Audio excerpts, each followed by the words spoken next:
Hello, welcome back. Good afternoon, everyone. I hope that you are still okay. This past few weeks, we are very worried about the effects of this COVID-19, and we are not sure of what will happen in the next few days. So if you don't have any important things to do outside of the house, it's better that you will stay inside of your home and also be always updated and get some update about COVID-19. So when we talk about virus, especially plague, and the disease, this is not the first time that this kind of plague or this kind of pestilence happen in our country and in the rest of the world. Actually, there are several worst plague that happened and witnessed by the people, and today I'm going to share to you some of the examples of the worst plague in the history of mankind. So let's begin. First, during 429 BC, in Athens, this is the time of Pericles, there are actually 75,000 to 100,000 people killed because of this plague. Now, the cause or the origin of this plague was not actually identified, but according to the expert, due to the close quarters and poor hygiene of people and poor sanitation, it contributed to the fast spread of this plague over Athens. We know the fact that during the time of Pericles, Athens reached its zenith or the golden age. So people migrated, or many people migrated in Athens, and they settled there, and this brought to a urban problem, overpopulation, and also poor hygiene and poor sanitation.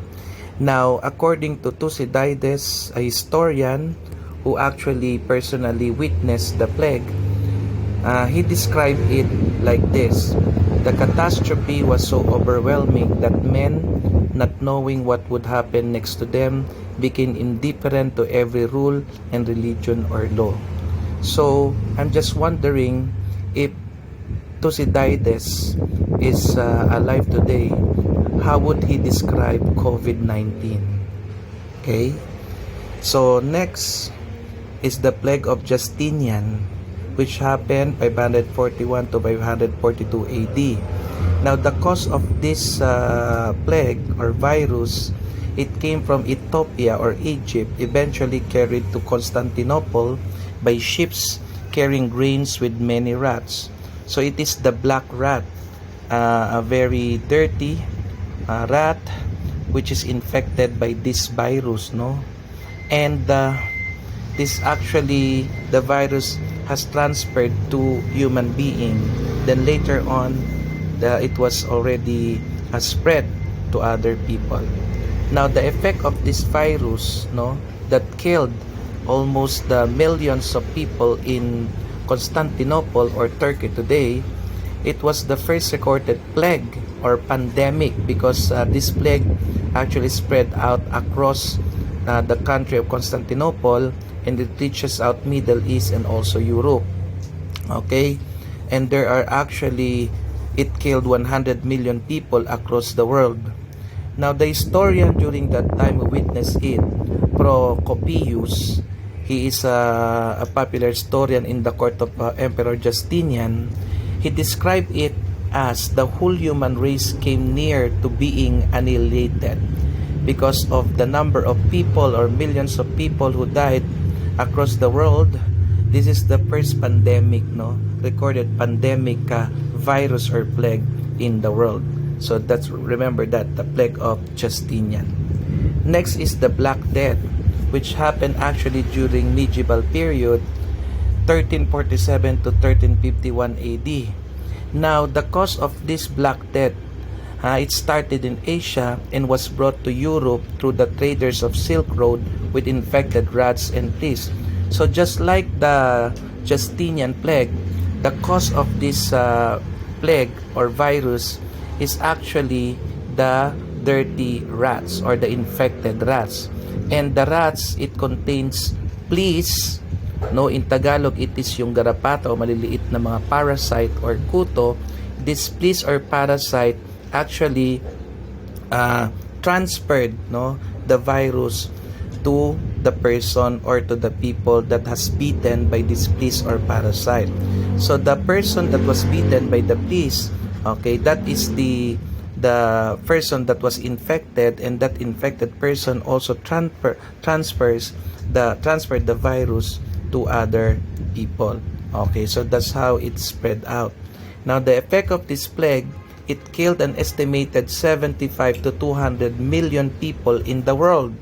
Okay, so it is considered also as a worst pandemic, no, ever recorded in also recorded in world history, wherein millions of people have died all over the world, not only in France and Italy but across the country and all over the world.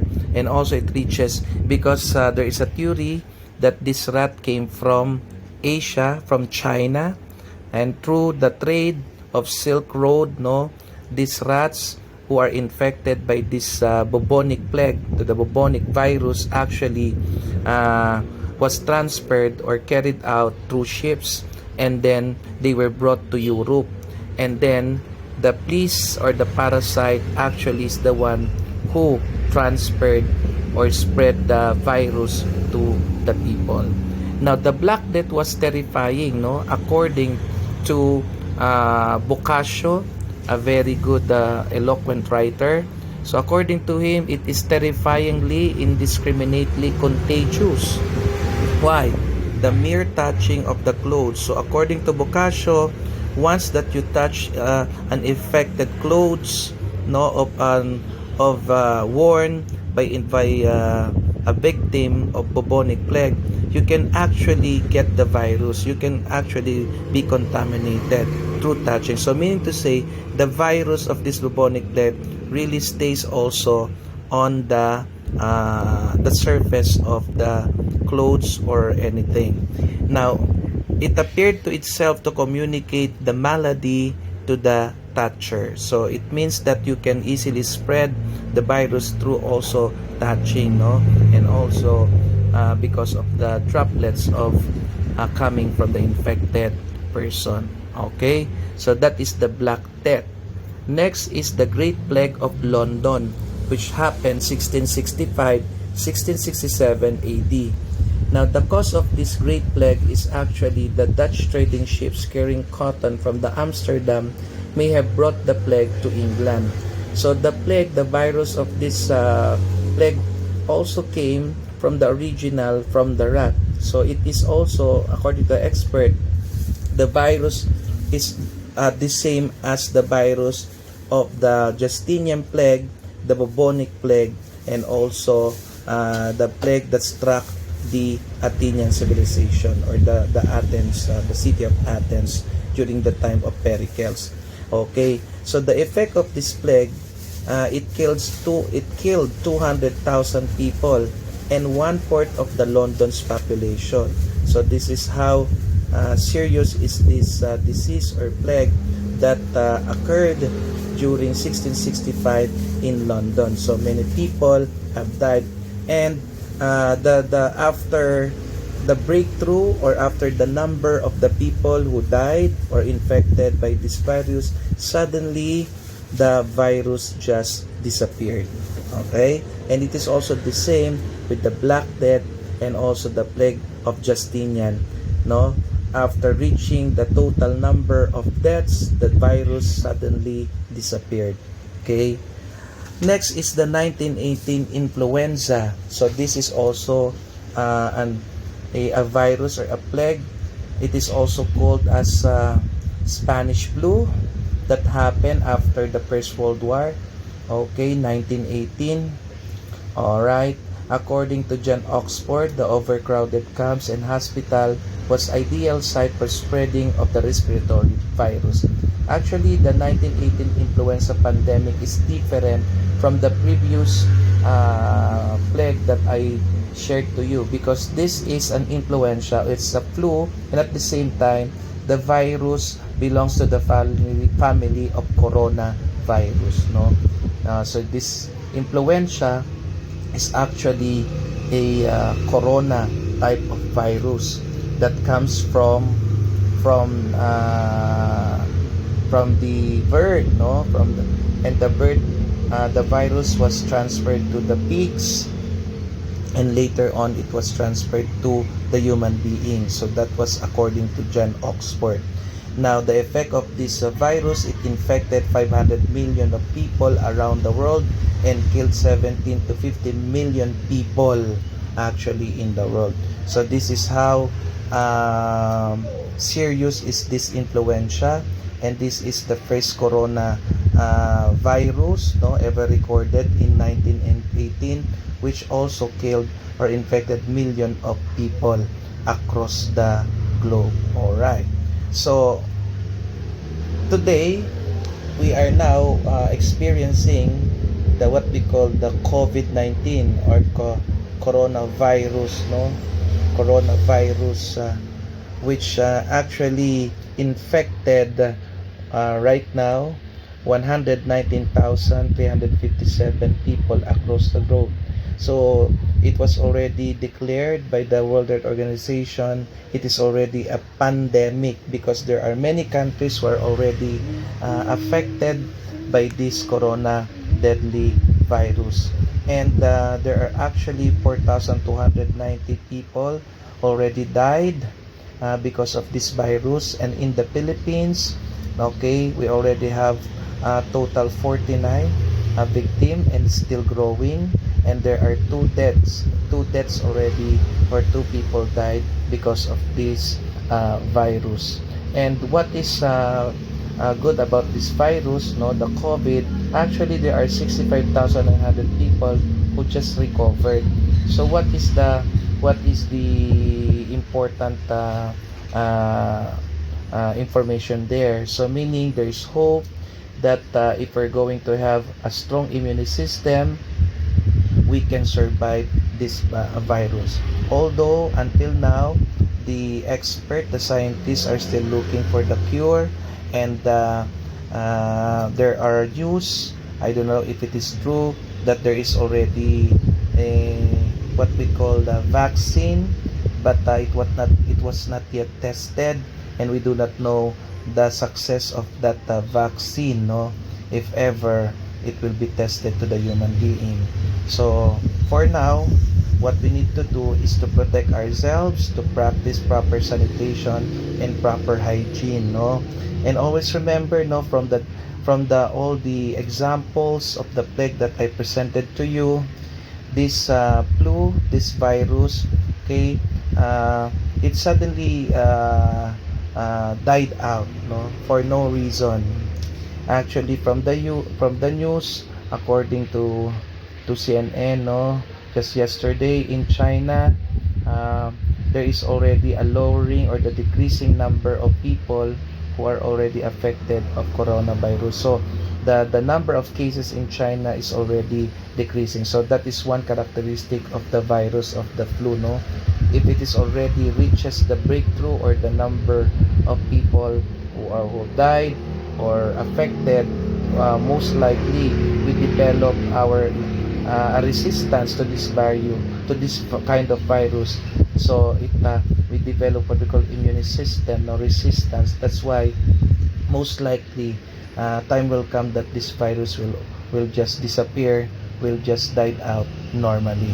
But for now, what we need to do is to take this seriously, no, but do not panic, and let us pray to God that God will bless us, so that we will think or will be protected from this coronavirus. And also we pray to God that the expert, no, the scientists will find a solution, will find a cure and vaccine to end this virus, so that it will not affect more people, okay, in the world. So according to DOH, what are the symptoms of this coronavirus, no?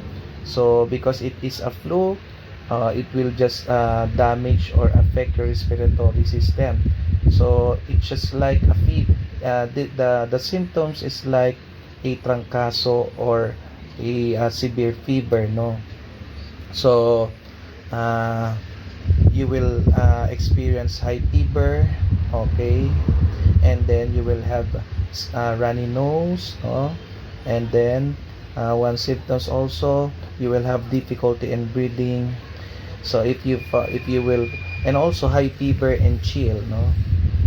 That's most likely because of the high fever that you will experience. So most likely you will experience the chill, okay, or the convolution, yung in Tagalog convolution. Now if you experience those symptoms, no, you just go to the nearest hospital and let the doctor check you, okay. So how can we prevent from being infected? So always sanitize your hand, always wash your hands using soap and water, and at the same time avoid having contact with animals, especially the chicken and the pig and other land animals. And also you have to maintain 1 meter distance from other people, and always cover, no, your mouth with a handkerchief or a mask, most especially if you have runny nose. And also you have to drink more water and eat fruits, lots of fruits and vegetable. And also you have to take vitamin C in order to boost your immune system, okay. Now if in case that the alcohol, no, is no longer available in the market or in the store, because I believe people are now, because they are very afraid, people are actually panic buying, no, and that is not a good point, no. All you need to do is to relax, no, stay calm. What is important is for you to know the information. You have to be educated about this virus, so do not panic. So just in case that the alcohol or that the disinfectant is no longer available in the market, DOH said that we can actually use the 1/4 cup of bleach sodium hypochlorite, or we can also use the Zonrox, no, and then put it in 1 gallon of clean water, and then you already have a solution that can disinfect or clean the virus, no, from the surface of the materials or anything that is actually the virus can stay.